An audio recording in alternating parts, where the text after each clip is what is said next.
نان ڈرامے کی next episode میں آپ دیکھیں گے کہ فروا کے پیرنٹس تو اب اس بات کے اوپر آ گئے ہیں کہ وہ کبھی بھی حسن کے پاس فروا کو نہیں بھیجیں گے، کیونکہ جو وہ ایٹیٹیوڈ ان کے سامنے دکھا رہے تھے وہ ناقابل برداشت اور ناقابل معافی ہے۔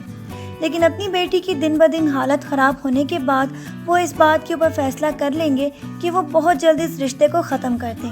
پہلے تو ثاقب بہت زیادہ حسن کی بات کو اپوز کر رہا تھا اور وہ یہ سمجھتا تھا کہ وہ گوہر کی وجہ سے بے بنیاد شک کی بنا پر فروا کو قصوروار ٹھہرا رہا ہے۔ لیکن جب فروا کی کال کے دوران شاہ زیب کی آواز اس کو سنائی دی تھی، اب وہ بھی اس بات کے اوپر اعتماد کر رہا ہے کہ یہ سب کچھ فروا اور شاہ زیب کا ہی کیا دھرا ہے۔ یہ دونوں آپس میں بہت زیادہ انوالو ہیں اور ان کی اٹیچمنٹ کی وجہ سے ہی حالات اس حد تک خراب ہو چکے ہیں۔ گوہر بہت ہی چالاکی کے ساتھ رابی کے فون سے ثاقب کو فون کر کے یہ ثابت کر چکی ہے کہ ابھی بھی اس کے دل میں ثاقب کی محبت ہے، لہٰذا رابی کے فون پر جب ثاقب دوبارہ کال کرے گا تو اس وقت جہانگیر بھی موجود ہوگا اور جہانگیر کے سامنے وہ کال سننے کے بعد یہ کہے گی کہ تمہیں جو بھی فیصلہ کرنا ہے یہاں ہمارے گھر آ کر کرو۔ یہ باتیں سن کر جہانگیر کو بہت زیادہ غصہ آ جائے گا۔ ثاقب جب گھر آ کر رابی کو بہت ساری باتیں سنائے گا تو وہ یہ کہے گی کہ میں جہانگیر سے فیصلہ کروا دیتی ہوں کہ وہ گوہر کو طلاق دے دے۔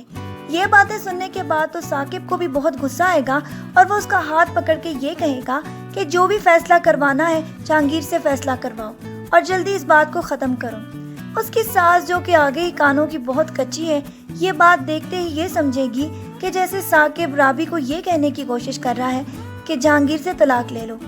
یہ باتیں تو ناقابل برداشت ہیں، اسی لیے وہ جہانگیر کے کان بھی اس باتوں کے ساتھ بھرنے والی ہیں۔ اس کے بعد تو پھر سے جہانگیر رابی کو اسی کسوٹی پر لے جانے والا ہے کہ آخر کار ثاقب اسے کیا چاہتا ہے۔ یہ باتیں تو ان دونوں کے درمیان پھر سے غلط فہمیوں کو جنم لے لیں گی، لیکن جہانگیر تو باتوں کو سننے کے بعد صحیح کنکلوژن پر جلدی پہنچ جاتا ہے، لہٰذا امید کی جا سکتی ہے کہ وہ رابی پر ہی اعتماد کر کے گوہر کو گھر سے نکال دے۔ لیکن اب عمر کی حالت اس حد تک خراب ہو چکی ہے کہ وہ تو یہ فیصلہ لینے کی کوشش بھی کرنا چاہے تو وہ نہیں کر سکتا، کیونکہ عمر کے لیے تو اس کو گوہر کو برداشت کرنا ہی ہوگا۔ لیکن گوہر تو اپنی حرکتوں میں بہت زیادہ آگے بڑھتی جا رہی ہے۔ اس کا مقصد تو صرف یہ ہے کہ وہ جس طرح فروا کو حسن کی زندگی سے نکال چکی ہے، اسی طرح رابی کو بھی جہانگیر کی زندگی سے نکال کر باہر پھینک دے۔ دوسری طرف شاہ زیب کی زندگی بھی اب خراب ہونے والی ہے۔ ایک طرف تو فروا اس کی وجہ سے بہت زیادہ اپنی زندگی میں ٹینشن کا شکار ہو چکی ہے اور اس کے میاں نے اس کو گھر سے نکال دیا ہے، اور دوسری طرف رمشا تو اس کی شکل بھی نہیں دیکھنا چاہتی۔ لیکن فروا بیچاری کیا کرے، اپنے گھر کو بچائے یا اپنے دوست کو؟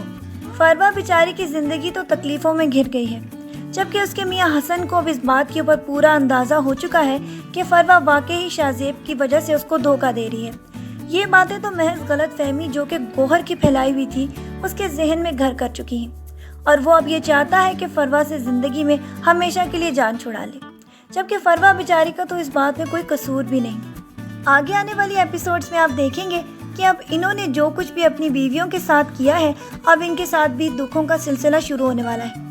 جو کچھ یہ دوسروں کی بہنوں کی زندگی کو خراب کر چکے ہیں، اب ان کی اپنی بہن گوہر کی بھی زندگی ان کے سامنے ہی خراب ہونے والی ہے۔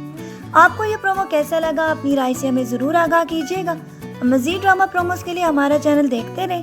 اپنا ڈھیر سارا خیال رکھیے گا، بہت ساری دعاؤں کے ساتھ۔ اللہ حافظ۔